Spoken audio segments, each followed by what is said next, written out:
Bonjour à tous, ici c'est Serge Kakilimé du 3xw.jctune.com et bienvenue sur le canal de notre compagnie, le JCTune Ltd.tv.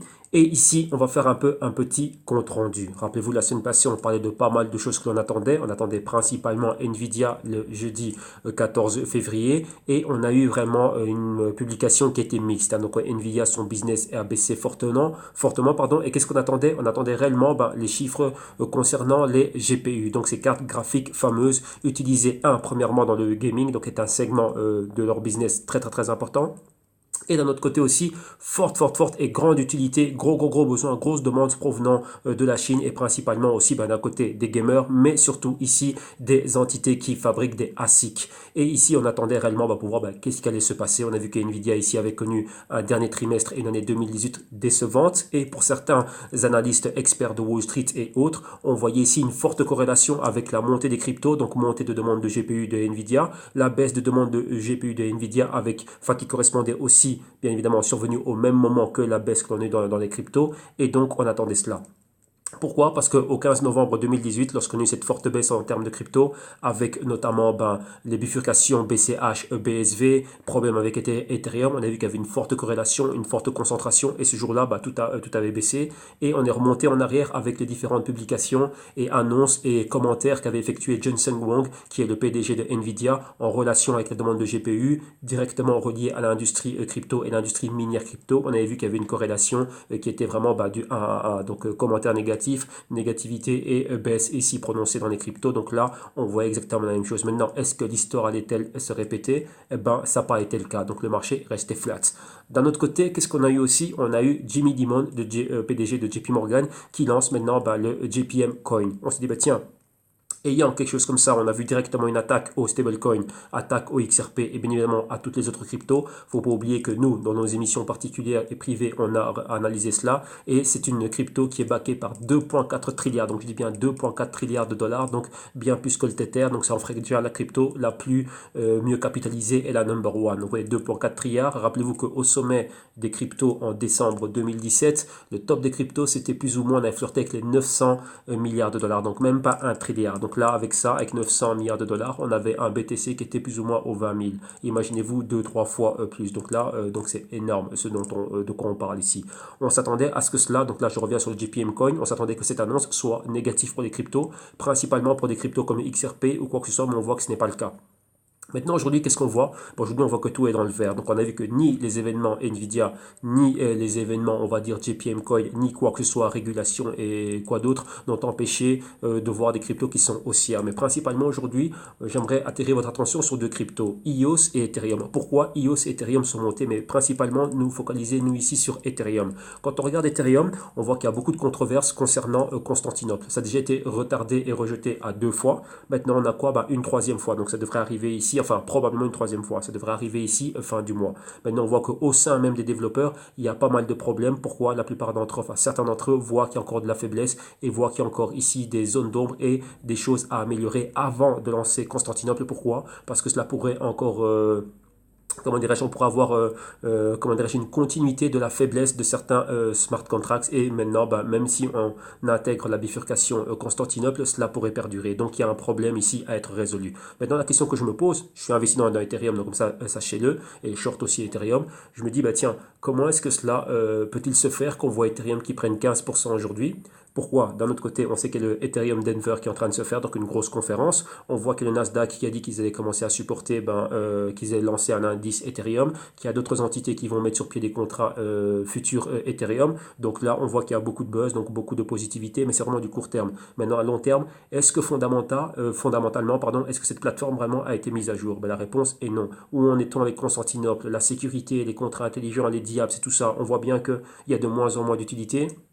Beaucoup de migration vers EOS, chose que l'on peut comprendre, vers le trône aussi, qui ont eu leur moment avec le BNB. Rappelez-vous lors des sommets TRX, donc le sommet Nitron, sommet BNB, Blockchain Week et tout ça, donc on comprend le buzz qu'il y a eu là. Maintenant, lorsqu'on regarde Ethereum, pourquoi on voit Ethereum monter de 15%, EOS 25%, mais surtout Ethereum, pourquoi? Est-ce que cela va être soutenu? Ça, c'est d'une journée à une autre, mais maintenant, lorsqu'on regarde un peu plus ce qui se passe, donc maintenant, si on revient et qu'on regarde vraiment le tout, on voit que tout est monté fortement. Donc cette semaine-ci, on voit vraiment des montées vertigineuses, vraiment à la verticale, et ça ne se fait pas.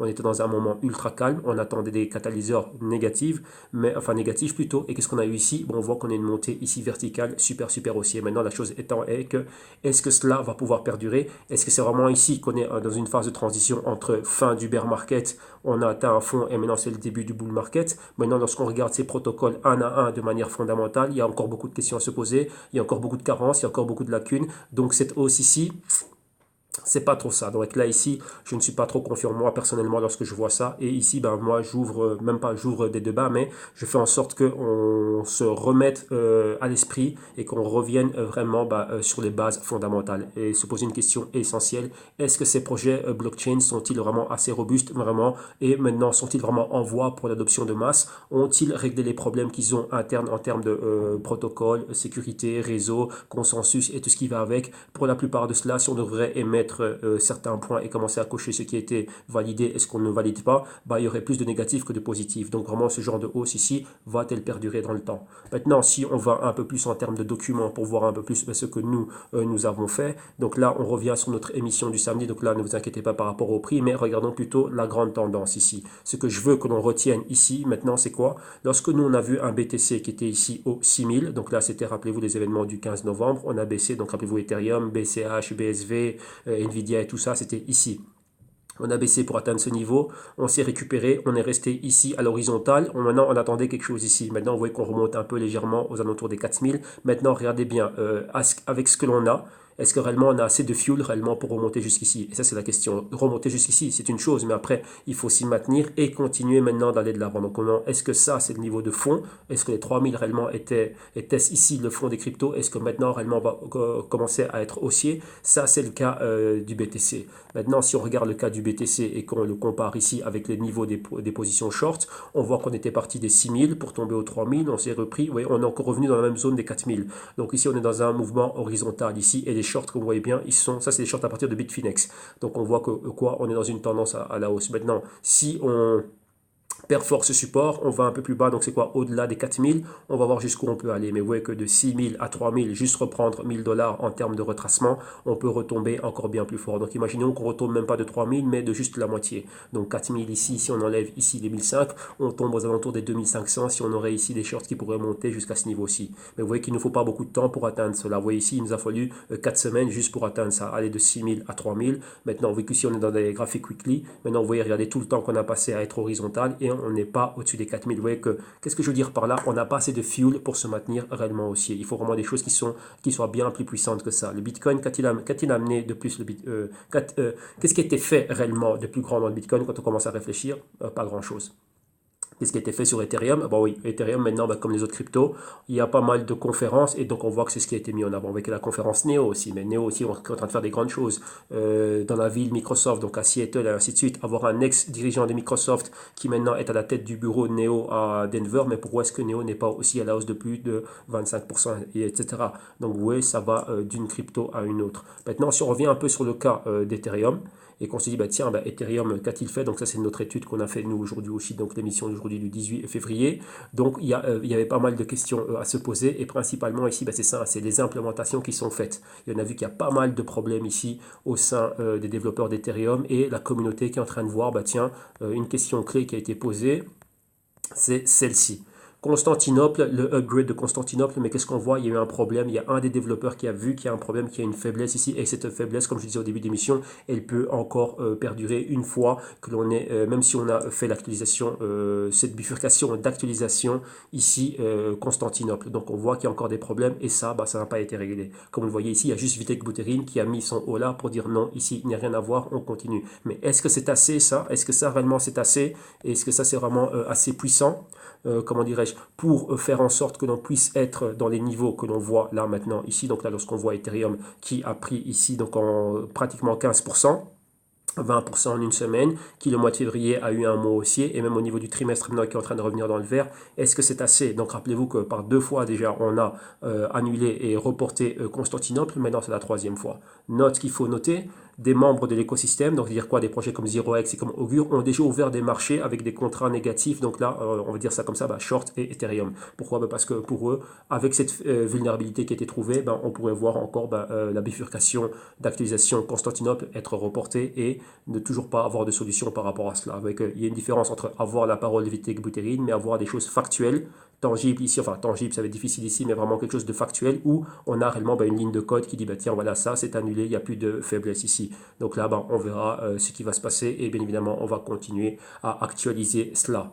Donc ça c'est tout ce que je voulais partager avec vous cette semaine-ci, donc aujourd'hui pour bien commencer la semaine. D'un autre côté, vous savez que vous pouvez me retrouver au www.jctube.com, boîte de recherche et d'analyse. Donc là, vous avez ici un box afin de pouvoir m'envoyer des messages et voir tout ce que l'on fait. Et en cliquant ici sur la page CryptoBlock News et solutions, vous allez pouvoir voir exactement tout ce que l'on fait nous en termes de solutions, donc d'analyse et pas mal de choses. Donc il y a pas mal de produits pour ceux qui veulent apprendre. On a des consultings, on a des manuels, on va dire instructifs, des consultings online, des consultings offline, du one-on-one. Il y a beaucoup de choses. Il y a des CryptoBlock News, donc qui est un suivi des news comme vous l'avez vu un peu ici à l'écran, ce qu'on fait au quotidien. On a les rapports trimestriels. Il y a encore pas mal de choses, donc là vous venez et vous regardez ce qui est en train de se passer. Si jamais c'est pour vous, vous dites tiens ok, là c'est pas mal. D'un autre côté, qu'est-ce qu'on a aussi, vous avez des samples d'émissions entières en intégralité, donc là on vous invite à venir ici sur la page afin de pouvoir écouter une émission complète, voir une émission complète en vidéo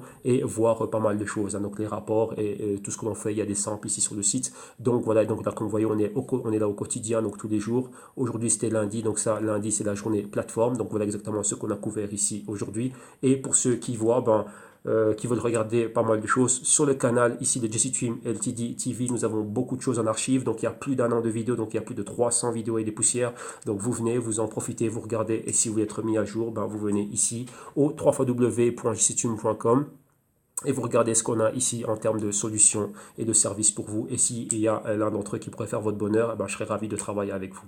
Donc un grand merci à tous, vous passez une excellente semaine et n'oubliez pas, ayons en tête ce qu'on vient de voir ici et voyons comment cela va évoluer. Donc une bonne semaine, bon trade, bons investissements et on se retrouve la semaine prochaine. Un grand merci à tous, bye bye.